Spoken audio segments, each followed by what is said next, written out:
Welcome, adventurers! You've made it to the Wind Down, the live stream at the end of the Geekverse. It's a chill place to hang out here as the sun sets on another day. We're here to have a little chat, reflect on the day's successes, and prepare for a better tomorrow. So settle in with your favorite beverage this evening. May I tempt you with a cup of chamomile? Why, thank you, Dory. I would love a mug of tea this evening. But perhaps you would rather have some coffee, though I do recommend a decaf this late in the evening. Or perhaps maybe a cold brew is more your style. Oh, no thank you, Dory. A little red wine. For me, I think. Sounds like an excellent choice, Gandalf. Whatever you want, it's yours. Could I offer you a bourbon, a martini, an old-fashioned, or something perhaps a little stronger? Ugh, well, I mean, if that's really your thing, then okay, but I hope we can find something a bit better than that. Romulan ale. Why, Bones, you know this is illegal. I only use it for medicinal purposes. All right, now we're talking. I'm Heath, and I'll be your host. Welcome to my home. Come one, come all. Writers, artists, sculptors, storytellers, board gamers, streamers, dungeon masters, fans of sci-fi, fantasy, geeks of all kinds. Whatever your fandom, you have a place here. For soon it will be time for another long rest so that we can recover our hit points, our spells, and our abilities, so we'll be ready to fight on for another day tomorrow. But first, we all need a little time to reflect. Because you've survived another long, perilous day of wilderness treks, dungeoneering, and random encounters. And that's worth celebrating. Let's tell the tale. It's time for the Wind Down. It will improve your life. It really will. Give it a chance. Here we go. Good evening, everyone. Good evening. It feels like it's been a long time since we've done the Wind Down. And it has been. It has been a while. Been bringing other shows on in the evenings, and I'm very excited about those. But also, I've been out of town and took a really cool trip, and then also did Christmas. So still have a little bit more Christmas to go, but man, it was an intense about 4 days. Chaos Incarna says, just sitting here trying to slay the gray. And howdy, and Ryan's here. Wonderful, Ryan. Good to see you. If anyone has particularly weighty topics to discuss this evening, we can definitely talk about those. I am way out of whack because I'm coming back from basically the vacation. Way out of whack on the structure of my days. And so that's been trying to get back to that today. That's why I did the morning grind. But there's an additional problem here for me, and that's that it's really cold outside. Really cold. And it's going to get even colder around like Friday and Saturday. I'm here in South. I know it's cold in a whole bunch of places, but we're going to be up at like a high of like 12 or something like that. And I'm really not equipped for that. So I'm not going to be doing a whole lot of afternoon adventuring while it's this cold. So I got to come up with a different way to structure my days over about the next week because I really want to be intense and get stuff done. We can talk about that. What I have got something different here. I did get this for Christmas. So I have got this Bird Dog honey flavored whiskey. I got a couple of different types of flavored whiskeys that people are talking about, or told me were really good. And so I got some of them for Christmas. I got like a caramel and also a peanut butter, and this is just a sample of this honey flavored whiskey. So I'm going to try that out. Has anybody had this? I figured it would be good to have tonight. So there we go. So let's breathe, and then we'll take a sip of whatever it is that you've got.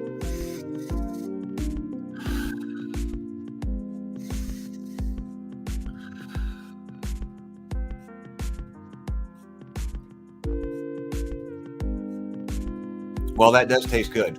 I like the honey whiskeys. This one is, I don't drink so much of them anymore because they're so sweet, but I used to drink the American honey quite a bit. And now this is Bird Dog, which I've never had before.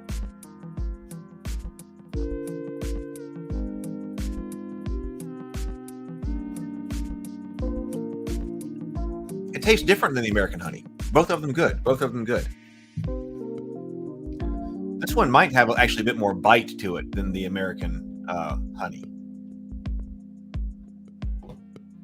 Chaos Incarna says tomorrow it's going to be 12 degrees in Texas. Yeah, everybody stay safe. I've got to pick up some more kerosene, but I don't really want to go out and shop for it. I've got some when it gets really cold here, because I was trying to decide what I was going to do. One of my plans could have been like, let me just go and stay in a hotel. Because for really hot days and really cold days, and especially really cold days like this, the last thing I really got to do to fix up this house is finalize all the insulation and also temperature controls, and that's not quite done yet.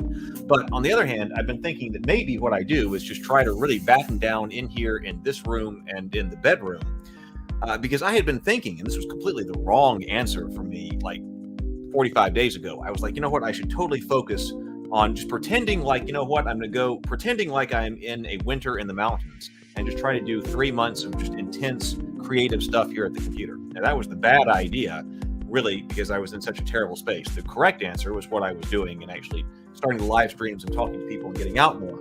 So that's been great. But now, since it's so cold, I'm thinking that for like a week, I do go ahead and try to pretend like I'm in a winter cabin, completely insulated. So I may go out tomorrow, pick up groceries for a week. I'm still going to go out on Christmas. I'm going to visit my family on Christmas Day, but pick up groceries for the week, some kerosene, and then just pretend like I am snowed in and try to do as much work on creative stuff and computer stuff as I possibly can to try to get stuff done before the end of the year. Yeah, Ryan says it looks good to me. He was talking about the whiskey here. I think it is good. It is good. So we were just talking about bird dog. That's what I'm having here. Bird dog flavored whiskey. Hello, White Rabbit. Hello. I was just I was editing some YouTube videos today to go out. I noticed that I had 2 YouTube videos basically go out on top of each other today. I don't know. I guess I messed up in my scheduling, but that's all right. Because one of the big things I want to get done is getting some more clips and other YouTube videos out. So my day has been completely unstructured. I didn't really heed the call to adventure today. We don't really have to go through everything because I didn't really get it done. Oh, we should say good day, though. Remember our options here. So if you're here for the wind down, we've got 2 options. That's GD for good day, or WIT will improve tomorrow. So I was definitely good day. So I'm going to put GD in the chat. So it was a good day getting back into the routine. Not perfect. I was not perfect on my routine. So I'm going to put will improve tomorrow as well, because I got to go ahead and get up early. Yesterday I had to recover from the vacation. And so today was the first day trying to get back in the routine. So good day. I got a lot of YouTube work done. It just takes so much time. But I just decided that what I would do was just hammer at YouTube today. Since I did the morning grind here, how many different clips can I get made and uploaded, which is fewer than you might imagine. Oh, but I also did, well, I'll get to that in a moment. So it was a good day, but I got to get more on my schedule tomorrow. I didn't really identify big rocks. I was just like, I've got big rocks that I have not taken care of, and I've got to get these taken care of. And some of these were about getting the YouTube videos done, and I just have not been able to do it. So I'm deciding that rather than trying to, I used to spend a lot of time. Chaos Incarna is good day. Chaos Incarna was a good day. Excellent. But it was a good day. That's what we want to hear around here. But I've been structuring in the past, about the past month or more, I've been structuring my day, try to doing 90 minutes of one activity and then another 90 minutes of another activity. So everything kind of moves forward, but that means that nothing's really punching and getting done. So I think during this pretending like I'm snowed in kind of thing, I'm going to just try to punch at specific projects for whole days and try to get them done. So see what I can get done between now and New Year's. Did I adhere to my diet today? I got really off of the diet over the Christmas holidays, like the last few days. It was pretty good, but during the Christmas parties, I got off of them. But hey, you know what? If you're adhering to your diet like 90% of the time, hey, when a Christmas party comes up and somebody's got something that you want to eat, hey, I ate it. I didn't feel bad about it. So that's good. That's the way I go about it. I did. So that's the brief rundown. We can get more structured as we go. I feel if we start doing the wind down mainly on Wednesday nights, we can start reporting in for an entire week, like Wednesday to Wednesday cycles. I think that would be good. I forget if there was another day to do a wind down. We'll see. We're still kind of shaking up the schedule here and shaking it out, especially after the holiday travel. One thing I did stop to do today, because I just wanted to put all of my attention on it, was I finished watching Star Trek Continues. Has anyone here watched Star Trek Continues? Do we have any Trekkies here? Let me turn that down. Trekkies here, and then particularly those who might have watched Star Trek Continues. That was one of the topics. I've got a bunch of topics that I want to make specific YouTube videos on. And after I sat down and I watched Star Trek Continues all the way through, I had seen a few episodes before I had gone down to Neutral Zone Studios over the weekend to look at the entire set. So I had watched a few episodes, but I didn't really understand what it was. Like, everybody was like, hey, this is a fantastic Star Trek fan production. It's the best one out there. You've got to see it. So I did watch some of them, and I was like, yeah, this is really good. But now I watched them all the way through, and now I understand what was being done there. And I think that is one of the most incredible achievements in science fiction and fantasy. Of course, there are a lot of them, but I would put this among the top ones. What has been done in the science fiction and fantasy genre. I think Star Trek Continues should go up there and be among the top for two reasons. First is what Chaos Incarna says. That set was amazing, and it absolutely freaking is. It's absolutely incredible. And so that's for one reason. The idea that somebody recreated the set to the inch, they said, recreated the set of the original Enterprise to the inch.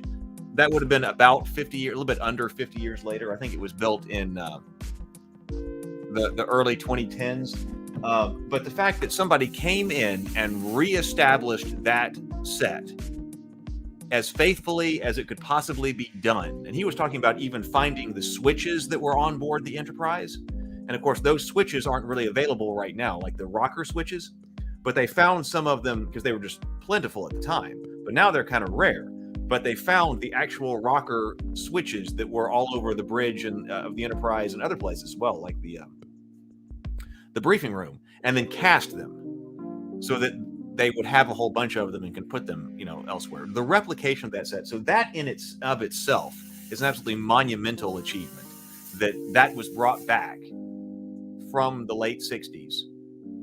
The Enterprise set, which has had such a tremendous influence on sci-fi. Obviously, it's not the first sci-fi or anything like that. When you think about landmarks in science fiction, the original Star Trek is, a massive landmark. And of course, everything that Star Trek has become since then, traces itself back to that.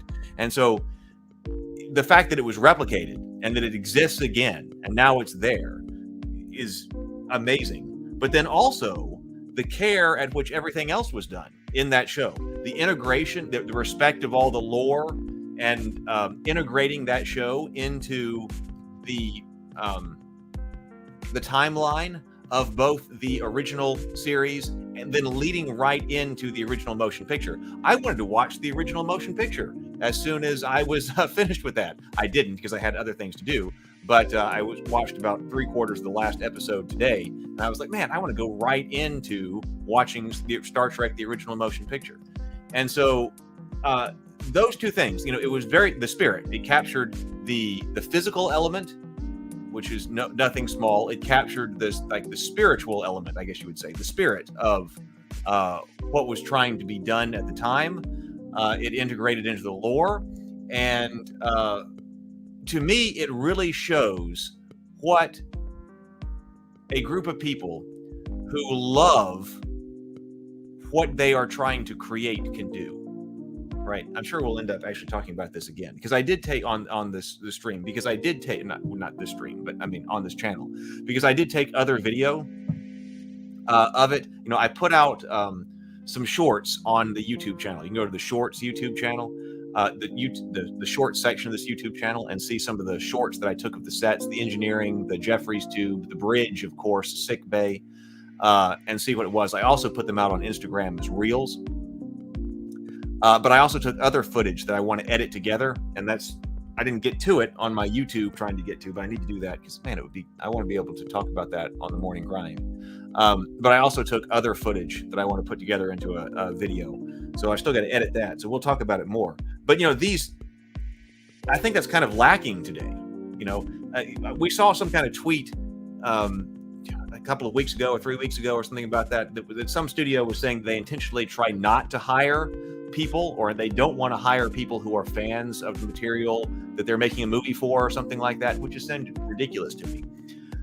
Because Star Trek Continues proves, what kind of care people who love what they are working on will take in putting it together, and how well it can be done, right? How excellent all of that can actually be put together and done when people really care. And I think we need a lot more of that. We need people to be paying attention to that. So whatever genre or franchise, whatever IP or franchise it is, if you've got people who really love it, man, they should be the ones working on the show. Because when that happens, man, you can create something really amazing. So for all of those reasons, I put the Star Trek Continues show up as one of the great achievements in science fiction fantasy. And I really want to go out there and shoot. I've got to think of a way to do that. I've got to contact them. I spoke with the guy and got to have lunch with the guy who currently owns the place. But I really think that we as in the whole community, but we as in the people who would work together for Ravenkeep, need to be able to try to do a fan shoot down there. I would love to do that. So I was talking to Brennan, who is our director of photography, and I was talking to Megan, who is our costumer and also one of the actresses, and then also Carol, who was our main project manager for the Cultists at the Christmas party. We were all at the Christmas party. And we were talking, so I was explaining what I had seen down there, and they really need to come down there. I'm going to go back down there to Neutral Zone Studios again because I want to look at it more, and I want to take them. They need to go down there and see it, especially when it's all lit up. So, and I was saying what we got to do, and they're very excited about it. They're very excited about it too. Yesterday, I had a meeting with Brianna about stories, and I was telling Brianna what was down there, and she's interested. I'm hoping that she will agree to direct it. Because she's the director for the Cultists. She said she would be in it, and maybe it was would be a good time for her to be directed. But I'm trying to convince her that she should direct it. I got to write scripts. That's another thing. So in order to make that happen, the first thing is that I have to write the scripts in order to know what it is that we need to get together. But also, I want to know a little bit more about what's down there, because they do have some costumes, they do have some props, like what is available to be used, and then write the scripts to that. Howdy, Jay. Hello. Chaos Incarna says, crossover episode for the Cultists. Well, I did kind of think about that. Now, I don't think that's actually going to happen. But it would be funny, wouldn't it? If you had an episode where like Kirk and Spock beam down, and there's some kind of planet they're investigating, and they beam down, and then who is down there? It happens to be like Rob leading a planet, trying to sacrifice something to some sea monster he's trying to summon or something like that. And Kirk and Spock are dealing with Rob and Ben and Mike. I mean, with unlimited funds, right? That would be one way that would be funny to use the set. But I think that if it happens, I would want to, because it is so good, because the set is so amazing. I don't want to do anything. I want to make sure that what we make, as far as the script goes, and then the cinematography, and all of that, lives up to the set. So it would have to be done with a lot of respect, and try to do it as best as possible. Because I want to show that too. That's one of the reasons to go down there, perhaps, is I want to show what we can do, because we've upgraded our capability. If you watch the Cultist season 1, we made a major leap in our production capacity, and according to all aspects of the production, between season 1 and season 2, we did the same kind of thing between season 1 of Dinner and a Board Game and the second pilot of Dinner and a Board Game. And we could make a similar jump, I think, between the Cultist season 2 and the Cultist season 3, or whatever else it is that we were going to shoot. And having, an amazing set like that would be a huge benefit, because it means that I wouldn't have to go out and create one that's just sitting there ready to use. I mean, it's freaking incredible, right? So it's just sitting right there. So it seems like it should be used, and so we'd want to be able to show off everything that we can do if we have this great set. We have the costumes. We'll have to work on some costuming, I'm sure. What is it that we can do? Because I want to be able to go on and do stuff for Rabivania and for Theophany, but I want one more practice round. I want one more practice round before I start that. And so a Star Trek fan film might be a fantastic practice round. So I've got to think about how to make that happen. It'll be a big deal. It's about 6 hours away from my house.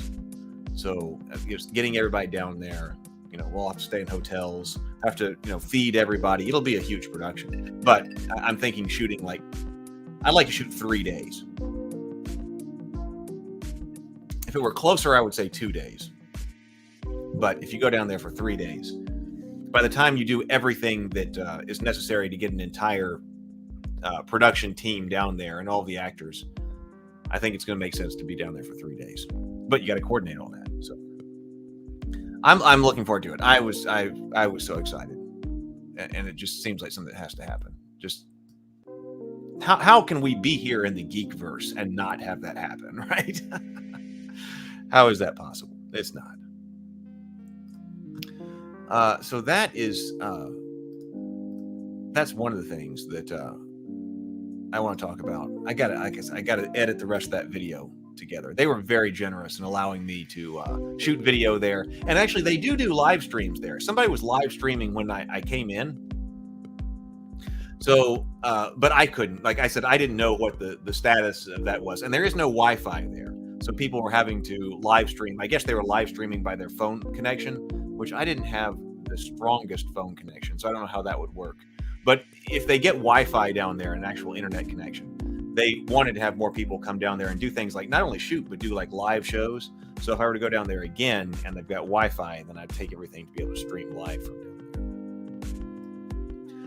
Jay says, GD, but wit. See, I like that. That's how I was trying to get back into my routine. Vacation just blows it off.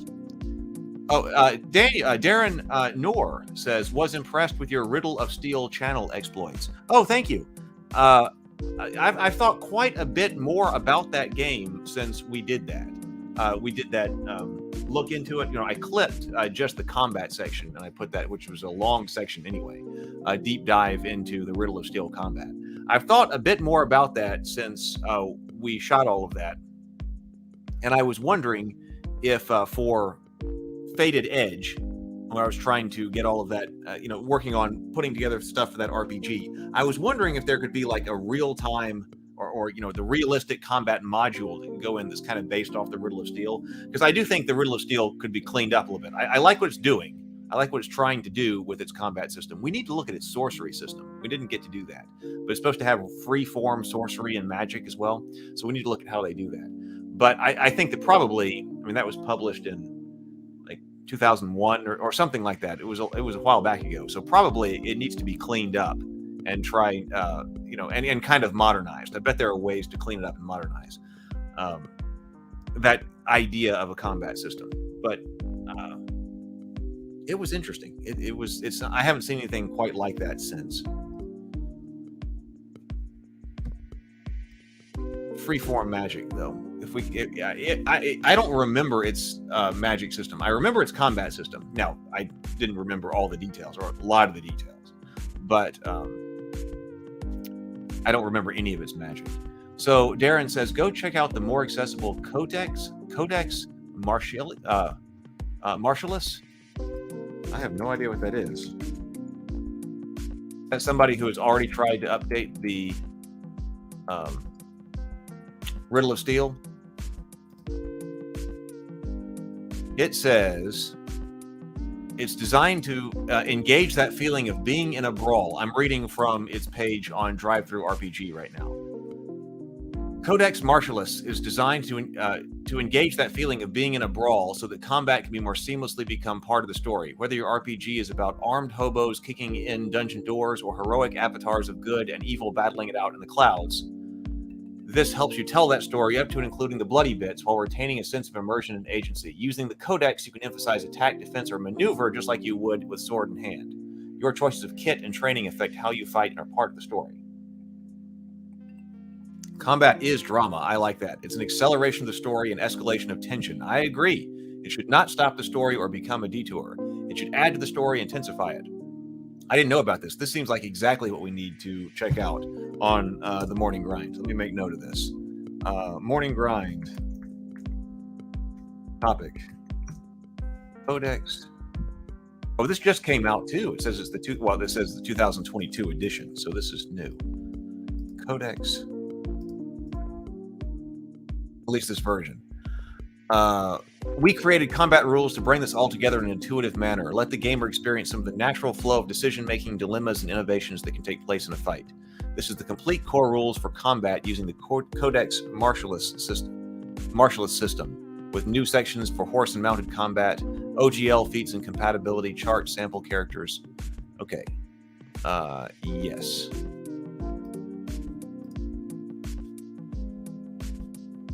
So it's a dice pool system using 20 D5. Oh, whoa, 20. No, D5, D25 in total, and bolts onto 3.5. Interesting. I was just seeing in the comments that it does say that we can use this in 5th edition and give some information on how to do that. So that's interesting. So it was based on 3.5. All right, well, that's on the list. That definitely needs to be a topic that we address on the Morning Grind.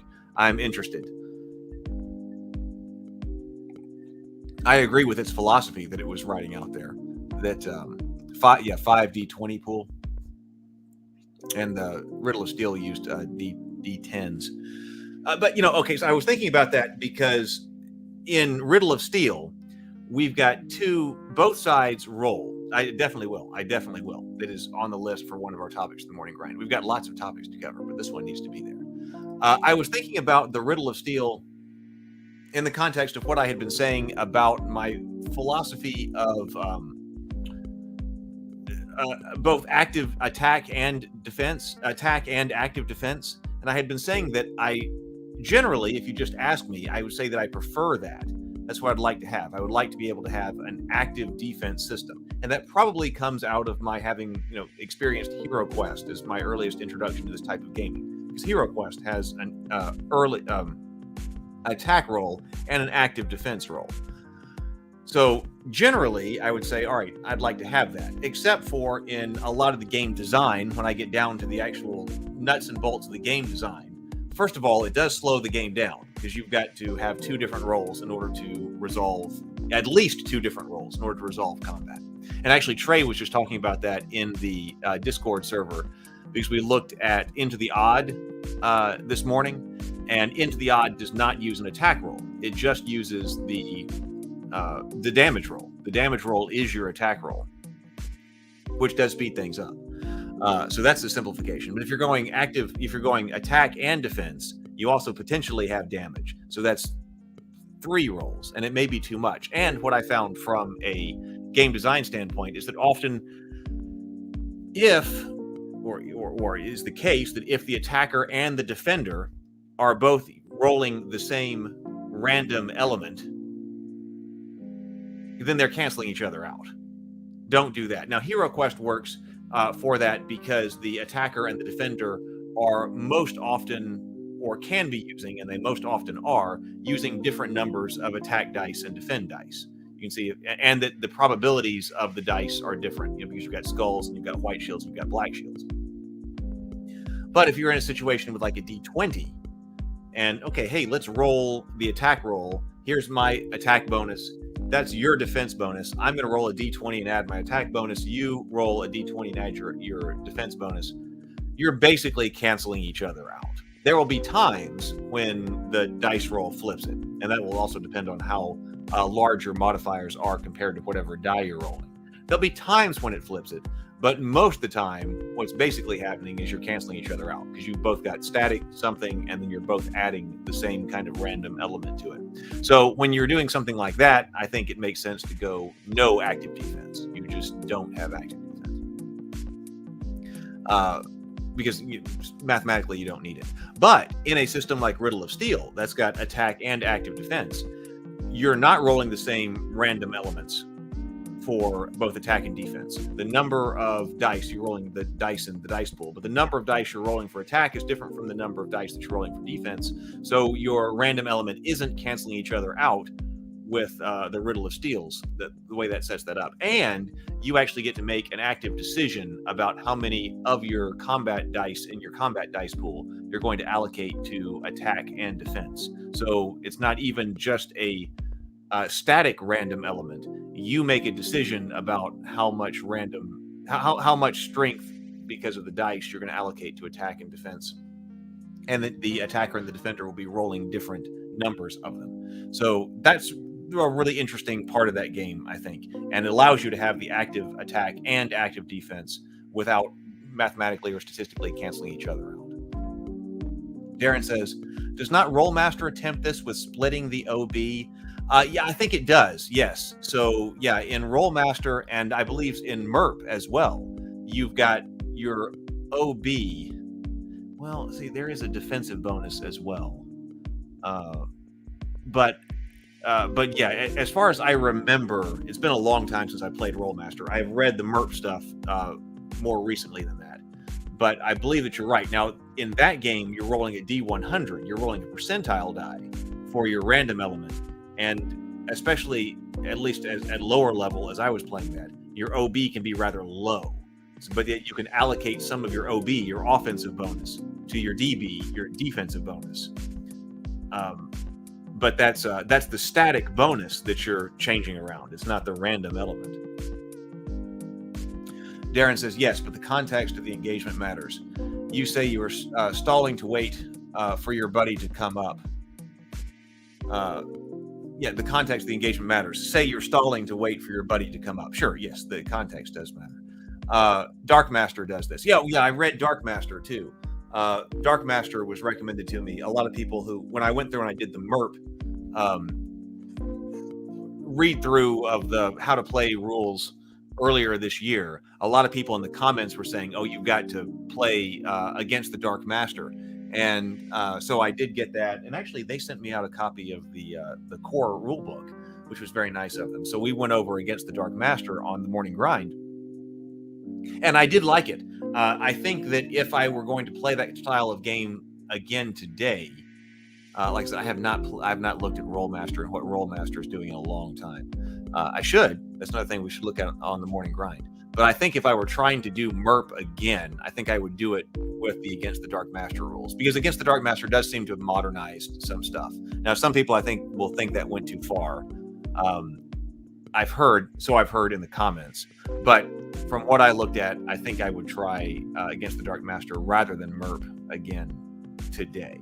But I don't think that if I were going to be running something in Middle Earth, I don't know that I would use MERP anyway today. I really want to try out the One Ring game here.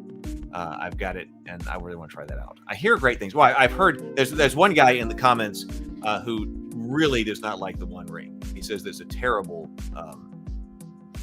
system. But on the other hand, I've heard from other people who say that it really does invoke the feel of Middle Earth very well.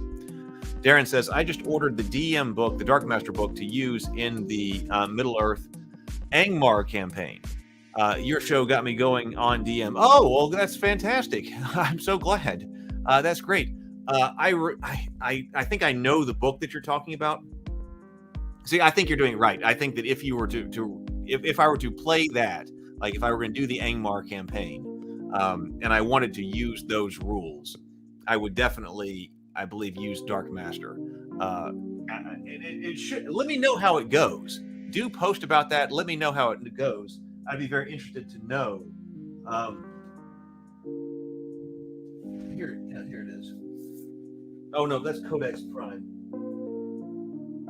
Oh no, right here. This gigantic, massive book. I mean, this thing is freaking gigantic. So let me know how it goes. I think it would be, I mean, I'm sure it won't be seamless, but it seems like it should be easily done, or a very doable task to take this and then run the Angmar campaign. One of the campaigns that I have always wanted to run, now I'd modify it some, but is the Palantir Quest. Because I wanted to run Palantir Quest. Now that's the 4th Age set campaign, but I bet Angmar is also really cool. I mean, Angmar is just cool anyway. I don't think I've ever read it, but I'm pretty sure I know the book that you're talking about.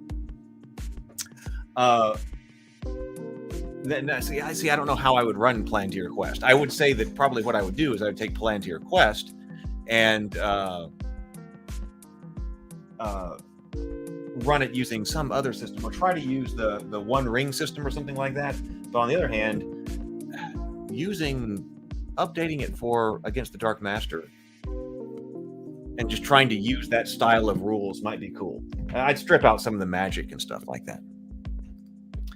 I'm older now and want something more accessible. Okay. Hi, Sam. The DM book, slide into the DM book.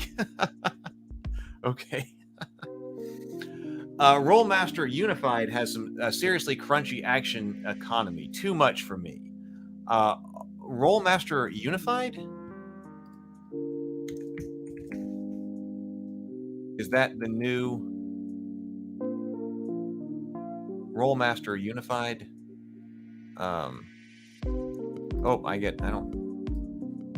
It appears their website is down. Or okay, here's one. So Ice Games Rollmaster. I think I bought Harp. I remember looking at them when they were doing this high adventure fantasy game. I thought I had a copy of it, but I guess that probably don't still have a copy of it.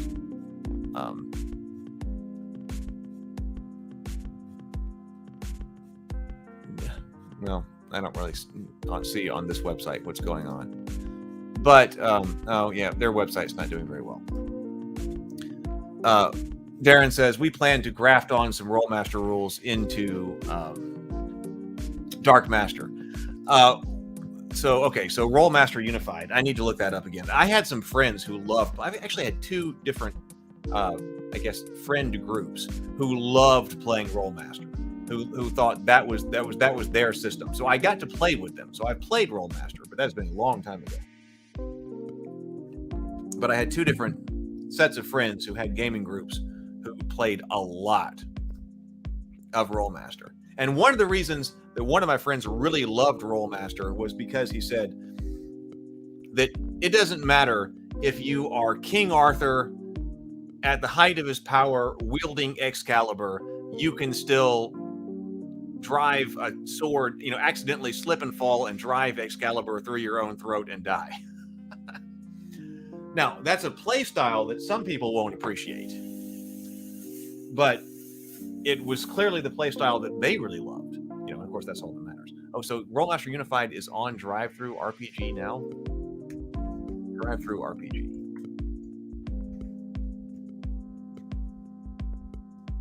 Rollmaster Unified.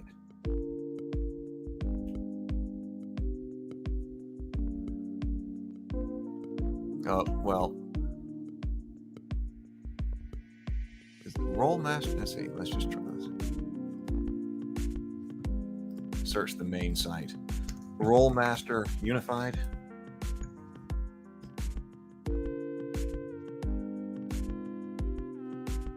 Well, I see Rollmaster Core Law. Oh, it is, yeah, okay, so yeah, I found it. Okay, so Rollmaster Core Law. For over 4 decades, Rollmaster has been the definitive fantasy role-playing game that combines realism and depth without sacrificing playability. Rollmaster Unified is the next evolution, drawing upon the best elements of previous editions to create a streamlined and consistent game. I need to look at this. I need to look at this one too. Thank you, Darren. I need to look at this one too. Rollmaster had been on my list, but I didn't know they had been updating it, so this needs to be, I need to investigate this. Rollmaster Core Law is the cornerstone of Rollmaster Unified, and it's divided into 3 parts. Character Law, Arms Law. Character Law is all about creating characters, of course. Arms Law, which is all about the combat system. We need to look at the combat system. I really want to be able to run some example combats in different systems. We still have some to look at, but we'll have to do another cycle through RPG systems and put out some miniatures or whatever and try to run the combat and actually understand the combat in a bunch of different systems. Rollmaster is one of those that we need to do that with. That's an idea I'd had for a long time, but I think in order to actually get that done, it needs to be done live. They can be re-edited later if they need to be, but doing them live on the morning grind, I think, would be the way to do it. And they don't have to be terribly long. I mean, some of the morning grind's an hour long, so that needs to be done within that. So Arms Law is the combat system. And 15 critical strike tables. People love critical strikes. Acid, cold, electricity, grapple, heat, holy, impact, crush, puncture, slash, steam, strikes, subdual, sweeps, and unbalance. Providing injuries with explicit effects and descriptions. And then Game Master Law, helpful guidance on running the game with healing, social skills, fear, and morale, as well as environmental hazards. Yeah, okay. So we got to look at that.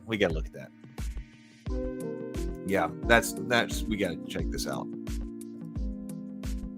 Chaos Incarna says, I had a DM for years growing up that took a personal joy in killing us in the first 2 sessions, no matter the setting. It was especially bad in Rogue Trader, first 30 minutes. Whoa. Sam says, wow, all the bunnies in the background slay all? Well, yeah, those are all my prototypes for the Tales of Rabavania plush toys. And the action figures are up there someplace. I got to work on the action figures because the manufacturer needs more information from me on the colors. I've been working on the scripts, but still working on the story for Tales of Rabavania as well. And I was never the DM.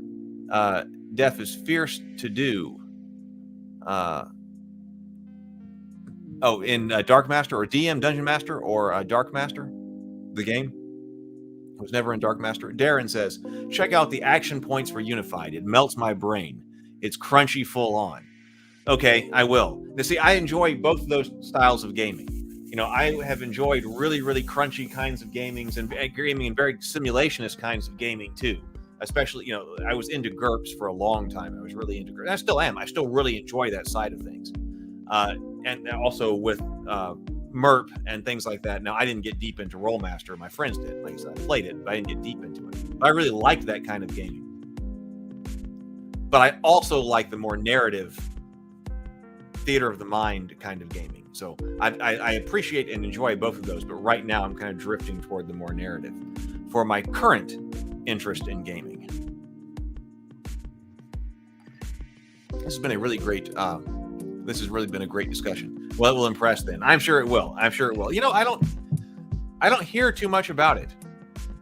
Like, obviously, if I didn't know Rollmaster Unified had come out, obviously my social media and stuff is not connected to the what's going on in RPGs. But actually, come to think of it, I think that's just RPGs.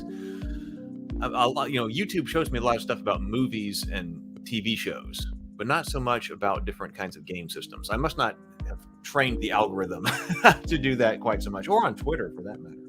So there is a lot that I want to do. I want to reshoot. That was some of the videos. I might even try to shoot some of these before I go to bed tonight. I was also really impressed with Ataltis when we looked at the Ataltis campaign setting. I've thought a lot about its magic system, especially since we went over that. And I think that should just be the replacement for Dungeons & Dragons 5th edition magic system. I want to do another video where I look at that because we were having audio issues on that stream. And I really hate that. For some reason, we're having audio issues for a couple of days. And I'm not sure what it was. But fortunately, we got that over. But I want to reshoot some information on Ataltis, looking at its magic system, because it's a magic system I think just makes a lot of sense to take a look at. And for 5th edition, I would love to play with it. And also, it's got some really cool races in there as well. Darren says, there are a lot of RPG rabbit holes to look into. Well, there are. And, Trey, and it doesn't look like he's here right now, but in the Discord server, hey, let me throw out a Discord server invite link. I don't know if you're on Discord, Darren, excuse me. But anybody who is here and is not part of the Ravenkeep Discord server, I'm going to copy. Let me create a new link. I don't know how long that one. There we go. Love to have you in the Discord server. This is the Ravenkeep Discord server. Trey, there's a place for other RPGs in the Ravenkeep Discord server, and Trey G, man, he knows all of the other RPGs. He's been posting a whole lot about a bunch of them. So he's been giving me a lot of them to look at on the morning grind. And of course, there might be a double meaning there in your comment here. There are a lot of RPG rabbit holes to look into. Of course, I'm working with the Fated Edge, which is the system that I'm working on, is designed to work with my rabbits, right? The world I'm working on with the rabbits. And actually, Trey has posted a couple of different RPGs. There are several out there that deal with being an animal of some kind. I might have to check some of them out. I want a system that can be used more generally than just that, but I want it to be able to tell my stories of rabbit nights as well, or let people be able to play in that world. I just heard Discord make a beep, so you might have just accepted and come in. Great, it's fantastic to have you. And anybody else who is here or who finds this, please jump in on the Discord server. I'm trying to make that a very positive place in the Geekverse for people. And in fact, that's one of the things I've got to finish doing is come up with some guidelines for community guidelines before we start getting too big and try to head off drama. Burrows and Badgers. Now, I'm not sure if that was one of the ones that was posted.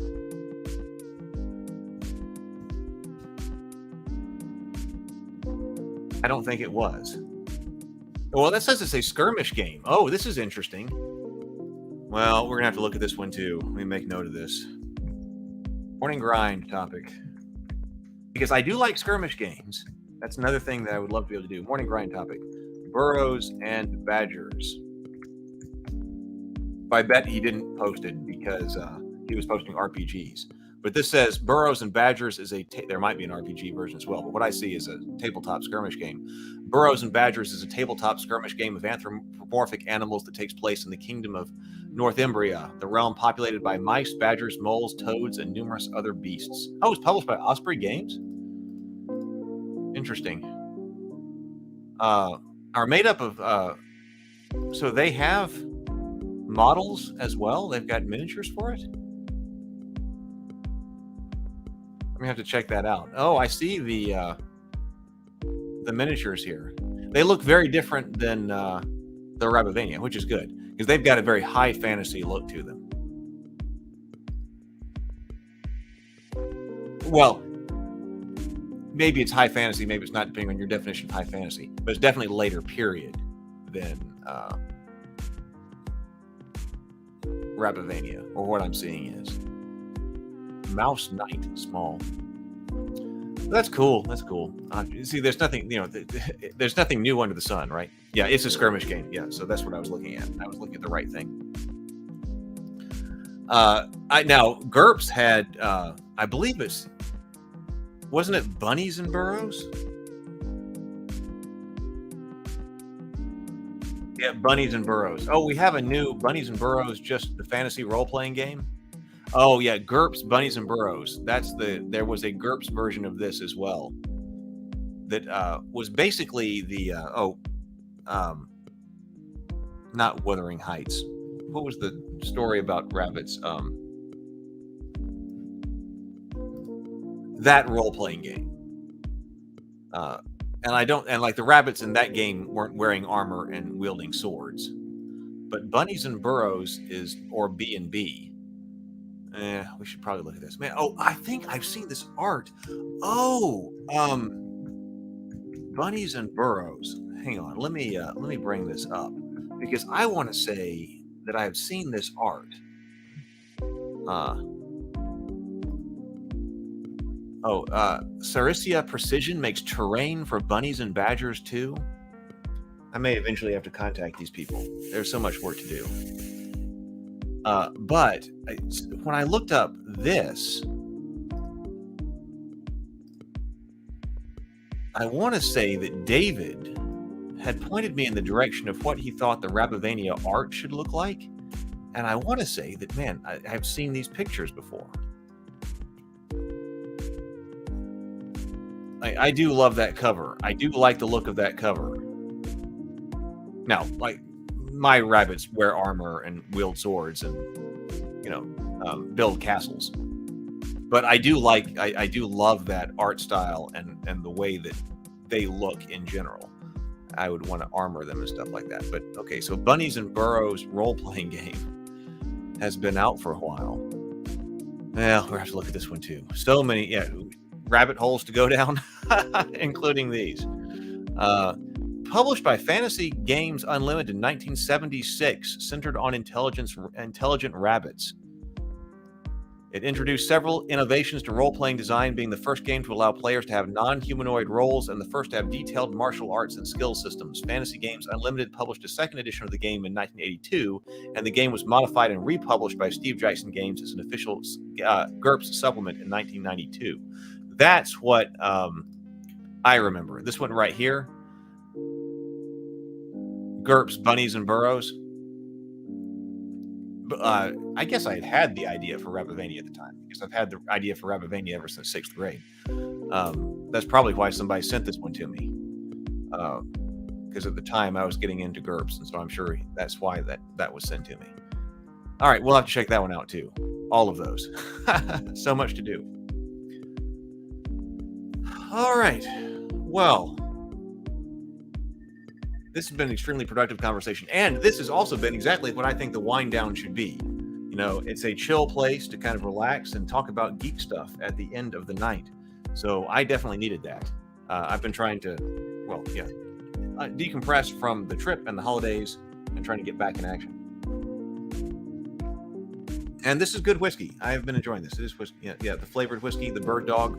If you're just coming in, I got this for Christmas, and I'm trying out the Bird Dog honey flavored whiskey. It was so I think it earns my seal of approval. It's a good honey whiskey, and it does taste different than the American. Isn't American honey or something like that I see in the stores a lot more? It has a very different taste than that one. All right. Well, tomorrow I got to come up with what I'm not sure we're going to be talking about in the morning grind. But tomorrow, I'm trying to get a setup so that some nights I'm not doing. I know I've been off, but I'm still, because of the trip, but I'm still trying to come up with a schedule here. So I thought that Thursdays and Saturdays would be the nights that we do not do an evening stream. Of course, Friday, we will release another dinner and a board game. We've got the second part of the Zombicide Black Plague we'll be watching on Friday night. And then probably what I'll do is we'll watch that. And then I've got more painting I've got to do on these Hero Quest miniatures. I've got so much painting and craft stuff to do. We'll probably do a Crafter's Corner after that. So that's on Friday. That's gonna be one of the cold nights. Oh, that's gonna be one of the cold nights. I might have to be bundled up in here. But all right. Well, I think I will close us out with Goodnight Sword. So Goodnight Sword, if you are not familiar, is the first story that is in the Tales of Rabavania. It's obviously a takeoff of Goodnight Moon, but it kind of introduces the world. It's a great way to wind up, to close out one of these. Oh, Chaos Incarnate. I think I have not finished going through all of Discord yet. So Chaos Incarnate has finished my Hero Quest heroes. They are in the miniature section on Discord. I will check those out. I was in Discord prior to this stream, but I didn't get through everything. I wasn't in Discord while I was on the trip. All right, so I guess we will wrap up, and then I'll see you in the morning. Bye, everybody. Goodnight Sword. Here is Goodnight Sword. Written by E. H. Enjoy. Robinson. Illustrated by Adam M. Boxford. Narrated by Brianna DeSilva. Part of the Tales of Rabavania.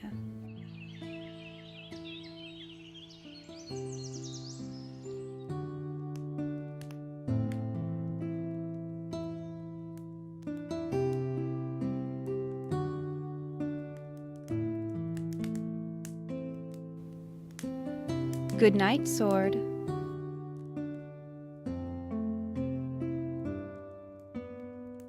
Goodnight Gourd.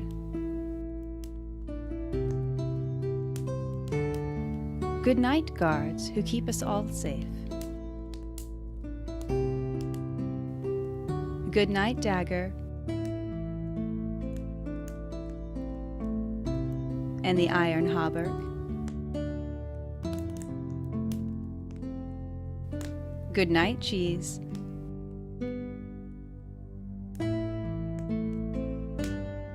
Good night, keys. Good night, elm. And good night, helm. Good night, squire.